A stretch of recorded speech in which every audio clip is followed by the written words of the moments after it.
Labas rytas iš Slovakijos, Vengrijos pasienio, kur apsistojau vakar, tokiam visiškam slovakiškam kaime, kurie kalba turbūt čia visi vengriškai, visur vengriški užrašai, tokie vengriškos stiliaus nameliai, na tokia jau faktinė Vengrija.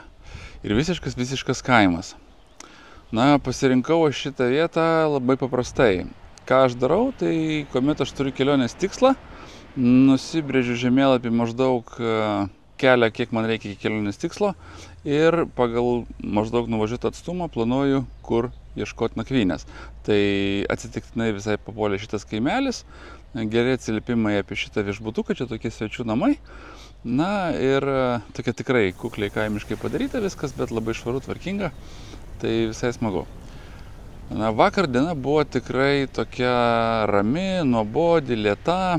Išvažiavus iš Liublino, vien tik tai kaimai, miesteliai, na tokia labai urbanizuota, agrarinė Lenkija, kur tikrai kas keli kilometrai miestelis, kaimelis, greitis 50, 40, mokykla perėja. Na, viena vieta net policija sustabdė dokumentų patikrinti, turbūt jiems taip pat nuobodu, nes eismo mažai.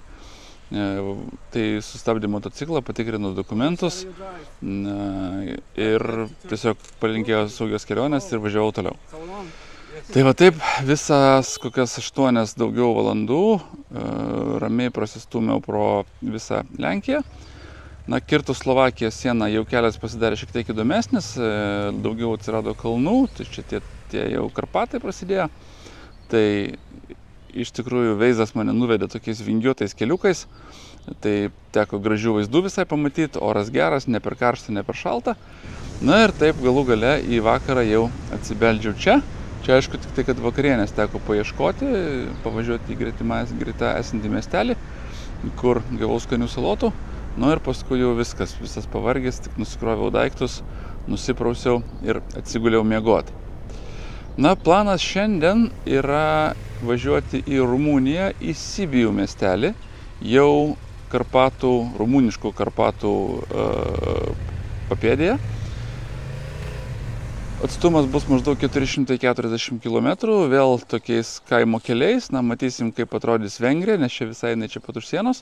Tada įvažiuosiu į Rumuniją ir dabar jau panašu, kad išvažiuoju iš eurozonos pakankamai ilgam. Nes nei Rumunijoje, nei Bulgarijoje, nei Turkijoje bus sava valiuta, tai reikės keistis kažkur tai.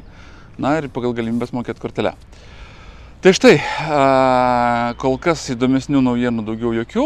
Sau ramiai pakuojas daiktus, susitepsiu motociklo grandinę ir važiuosiu tolyn. O daugiau nuotykių ir naujienų bus paskui, manau, vėliau. Ačiū labai visiems, kas sekate, komentuojate ir žiūrim toliau, kas vyksta. Geros visiems dienos ir iki.